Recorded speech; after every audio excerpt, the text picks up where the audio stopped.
किसी भी घटना का मनोरंजक वर्णन कहानी कहलाता है। कहानी का प्रमुख गुण रोचकता है। वही कहानी सबसे अच्छी कहलाती है जो सुनने और पढ़ने वाले का मनोरंजन कर सके। कहानी लिखते समय निम्न बातों पर ध्यान देना चाहिए। कहानी का आरंभ आकर्षक रूप में हो, कहानी के संवाद छोटे और रुचिकर हों, कहानी की भाषा सरल हो, कहानी के अंत में उससे मिलने वाली शिक्षा अवश्य लिखी हो, कहानी का विस्तार रूपरेखा के आधार पर हो।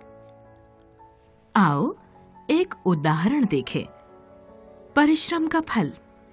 एक गांव था, उसमें शिवराम नाम का एक बूढ़ा किसान रहता था। उसके 4 बेटे थे। चारों बहुत आलसी थे और कुछ भी कामकाज नहीं करते थे। किसान को उनकी बड़ी चिंता रहती थी। एक बार किसान बहुत बीमार हो गया।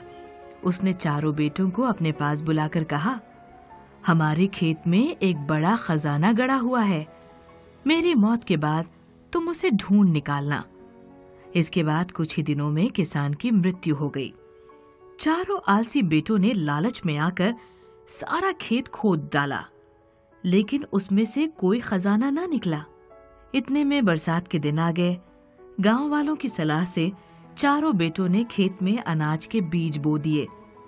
उस साल अच्छी वर्षा हुई। इसके कारण अच्छी फसल हुई। फसल को बेचने से चारों बेटों को बहुत धन मिला। अब चारों बेटे हर साल मिलजुल कर खेती करने लगे। उन्हें फसल के रूप में खजाना मिलता रहा।